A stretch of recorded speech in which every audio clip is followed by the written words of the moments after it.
ಚಿಂದಿ ಉಡಾಯಿಸೋ ಖಾರ ಬಣ್ಣ ರುಚಿಯನ್ನು ನೀಡುತ್ತದೆ. ಆಚಿ ಮೆಣಸಿನ ಪುಡಿ ಚಿಂದಿ ಉಡಾಯಿಸೋ ಖಾರ ಬಣ್ಣ ರುಚಿ.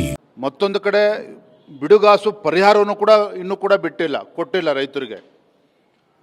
ಪರಿಹಾರ ಕೊಡೋದ್ರ ಜೊತೆಗೆ ಇನ್ನೂ ಕೂಡ ಸರ್ವೆನೂ ಕೂಡ ಕಂಪ್ಲೀಟ್ ಆಗಿಲ್ಲ.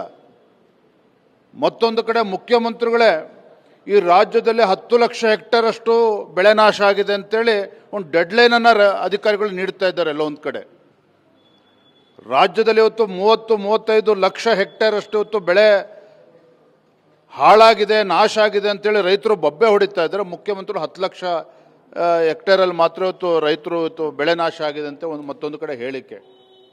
ಒಟ್ಟಾರೆಯಾಗಿ ಈ ಸರ್ಕಾರಕ್ಕೆ, ಲಜ್ಜೆಗೆಟ್ಟ ಕಾಂಗ್ರೆಸ್ ಸರ್ಕಾರಕ್ಕೆ ಈ ನಾಡಿನ ರೈತರ ಬಗ್ಗೆ ಕಿಂಚಿತ್ತು ಕಾಳಜಿ ಇಲ್ಲದೆ ಇರತಕ್ಕಂಥದ್ದು, ರೈತರು ಸಂಕಷ್ಟದಲ್ಲಿದ್ದಾಗ ಮುಖ್ಯಮಂತ್ರಿಗಳ ಡಿನ್ನರ್ ಮೀಟಿಂಗ್ ಕರೆದಿರ್ತಕ್ಕಂಥದ್ದು.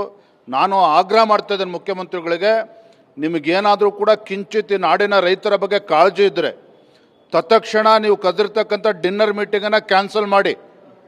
ತತ್ಕ್ಷಣ ನಿಮ್ಮ ಸಚಿವರನ್ನು ಗುಲ್ಬರ್ಗ, ರಾಯಚೂರು, ಯಾದಗಿರಿ, ಬಿಜಾಪುರಕ್ಕೆ ಕಳಿಸ್ಕೊಡಿ. ಅಲ್ಲಿರ್ತಕ್ಕಂಥ ರೈತರಿಗೆ ಇವತ್ತು ಧೈರ್ಯ ತುಂಬುವಂಥ ಕೆಲಸ ಮಾಡಲಿ. ನೀವೇನೋ ಹೆಲಿಕಾಪ್ಟ್ರಲ್ಲಿ ಹೋಗಿ ಬಂದಿದ್ದಾಯಿತು. ಇಲಾಖೆ ಕಾರ್ಯದರ್ಶಿಗಳು ಏನು ಮಾಡ್ತಾ ಇದ್ದಾರೆ ಹಾಗಾದರೆ? ಸಚಿವರು ಏನು ಮಾಡ್ತಾ ಇದ್ದಾರೆ? ಉಸ್ತುವಾರಿ ಸಚಿವರು ಏನು ಮಾಡ್ತಾ ಇದ್ದಾರೆ ಹಾಗಾದರೆ? ಇದ್ರ ಬಗ್ಗೆ ಚಿಂತನೆ ಮಾಡೋದು ಬಿಟ್ಬಿಟ್ಟು ನಿಮ್ಮ ರಾಜಕೀಯ ತೇಪೆ ಹಚ್ಕೊಳ್ಳೋದಕ್ಕೆ ಇವತ್ತೇನು ಡಿನ್ನರ್ ಮೀಟಿಂಗ್ ಕರೆದಿದ್ದೀರಿ, ಖಂಡಿತ ಸರಿಯಲ್ಲ. ನಿಮ್ಮ ಡಿನ್ನರ್ ಮೀಟಿಂಗನ್ನು ಕ್ಯಾನ್ಸಲ್ ಮಾಡಿ ನಿಮ್ಮ ಮಂತ್ರಿಗಳಿಗೆ ಗುಲ್ಬರ್ಗ, ಯಾದಗಿರಿ, ಬಿಜಾಪುರ ಜಿಲ್ಲೆಗಳು ಹೋಗೋದಕ್ಕೆ ಆದೇಶ ಮಾಡಿ ದಯವಿಟ್ಟು. ಸಚಿವ ಸಂಪುಟ ಪುನರ್ರಚನೆ ವಿಚಾರವಾಗಿ ಸಿದ್ದರಾಮಯ್ಯ ಉತ್ಸುಕ ತೋರ್ತಾ ಇದ್ದಾರೆ ಅನ್ನುವಂಥದ್ದು. ಆದರೆ ಡಿ ಕೆ ಶಿವಕುಮಾರ್ ಹೇಳ್ತಾ ಇದ್ದಾರೆ ಸಚಿವ ಸಂಪುಟ ಪುನರ್ರಚನೆ ವಿಚಾರವೇ ಇಲ್ಲ, ಅದನ್ನು ಹೈಕಮಾಂಡ್ ನೋಡ್ಕೊಳ್ಳುತ್ತೆ ಅಂತಂದ್ರೆ ಸಚಿವ ಸಂಪುಟ ಪುನರ್ರಚನೆ ಆದರೆ ಮುಖ್ಯಮಂತ್ರಿ ಸ್ಥಾನ ನನಗೆ ಸಿಗುತ್ತೋ ಇಲ್ವೋ ಅನ್ನುವಂಥ ಆತಂಕ ಏನಾದ್ರು ಡಿ ಕೆ ಶಿವಕುಮಾರ್? ಮುಖ್ಯಮಂತ್ರಿಗಳು ಸಿದ್ದರಾಮಯ್ಯನವರು ಸಚಿವ ಸಂಪುಟ ವಿಸ್ತರಣೆ ಮಾಡ್ತಾರೋ ಅಥವಾ ಅವರು ತಮ್ಮ ಸ್ಥಾನಕ್ಕೆ ರಾಜೀನಾಮೆ ಕೊಟ್ಟು ಇನ್ಯಾರಿಗೋ ಬಿಡುಕೊಡ್ತಾರೋ ಅದು ಮುಖ್ಯ ಅಲ್ಲ. ಇವತ್ತು ರಾಜ್ಯದ ಜನರಿಗೆ ಸರ್ಕಾರ ಇವತ್ತು ಬದುಕಿದ್ದು ಕೂಡ ಸತ್ತಂತಾಗಿದೆ. ಆಯಿತು, ನೀವು ನವಂಬರಲ್ಲೋ ಡಿಸೆಂಬರಲ್ಲೋ ಕ್ಯಾಬಿನೆಟ್ ಎಕ್ಸ್ಪೆನ್ಷನ್ ಮಾಡ್ತೀರಿ ಅಂದರೆ ಇವತ್ತಾಕೆ ಚರ್ಚೆ ಮಾಡ್ತಾ ಇದ್ದೀರಿ?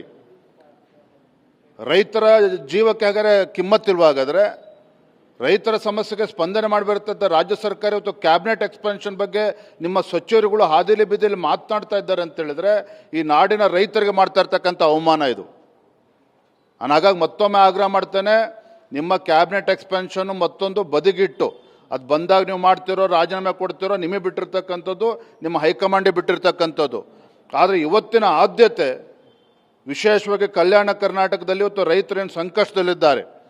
ತೊಗರಿ ಬೆಳೀತಕ್ಕಂಥ ರೈತರು, ಉದ್ದು ಬೆಳೀತಾ ಇರ್ತಕ್ಕಂಥ ರೈತರು, ಸೋಯಾಬೀನ್ ಬೆಳೆದಿರ್ತಕ್ಕಂಥ ರೈತರು, ಹತ್ತಿ ಬೆಳೆದಿರ್ತಕ್ಕಂಥ ರೈತರು, ಇವತ್ತು ಗುಲ್ಬರ್ಗ, ಯಾದಗಿರಿ, ಇವತ್ತು ಸ್ವತಃ ಚಿತ್ತಾಪುರಕ್ಕೆ ಹೋಗಲಿ ಸಚಿವರು, ಇವತ್ತೇನು ಬಿ ಜೆ ಪಿಗೆ ಸವಾಲಾಗ್ತಾ ಇದ್ದಾರಲ್ಲ ಪ್ರಿಯಾಂಕಾ ಖರ್ಗೆ ಅವರೇ, ನಿಮ್ಮ ಕ್ಷೇತ್ರದ ಪರಿಸ್ಥಿತಿ ಏನು ಅಂತೇಳಿ ಅರ್ಥ ಮಾಡ್ಕೊಳ್ಳಿ ದಯವಿಟ್ಟು ಹೋಗಿ.